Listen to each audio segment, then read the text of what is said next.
One question की series में ये अगला क्वेश्चन है और बहुत ही इम्पोर्टेंट क्वेश्चन, कई बार टीजीटी पीजीटी में पूछा जा चुका है।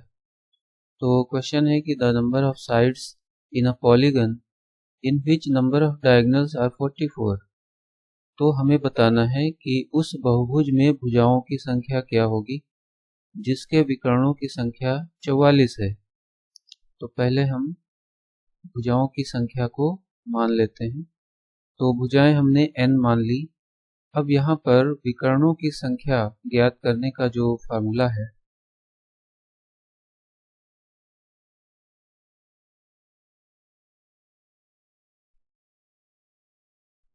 तो number of diagonals equal to nc2 minus n, ये इसका फार्मूला होता है। nc2 यहाँ पर क्या है कि n टोटल साइड्स हैं और जितनी भी साइड होती हैं उतने ही शीर्ष भी हो जाते हैं। तो यहाँ पर n टोटल शीर्ष हैं जिसमें से कोई भी दो पॉइंट यदि आप ज्वाइन करते हैं तो उससे या तो भुजा बनती है या फिर विकर्ण बनता है। तो nc2 में भुजाओं की संख्या और विकर्णों की संख्या दोनों ही सम्मिलित है। इसमें से यदि आप भुजाओं की संख्या को माइनस कर लेते हैं तो ये फिर विकर्णों की संख्या आ जाती है।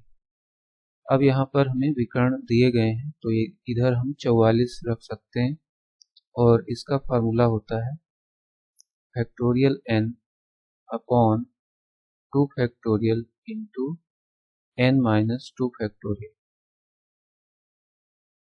Minus n। अब हम इस n को इस तरफ ले लेंगे और इस n फैक्टोरियल को ब्रेक करा लेंगे।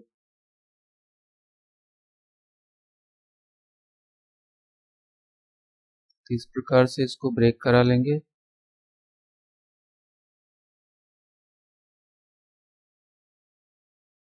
तो ब्रेक क्यों कराया गया? ताकि ये कट जाए। अब देखिए 2 जो है इधर मल्टीप्लाई हो जाएगा तो ये हो जाएगा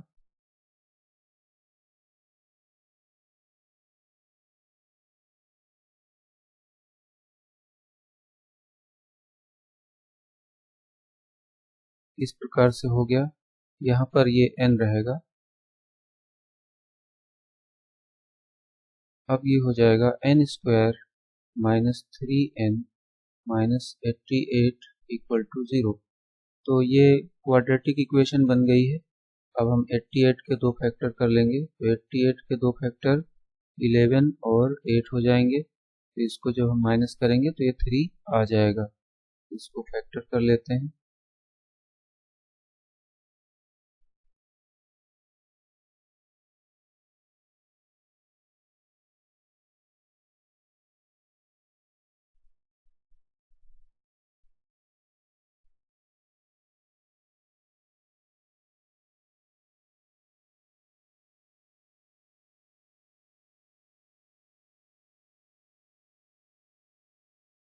तो इस प्रकार से इसके दो फैक्टर आ गए हैं।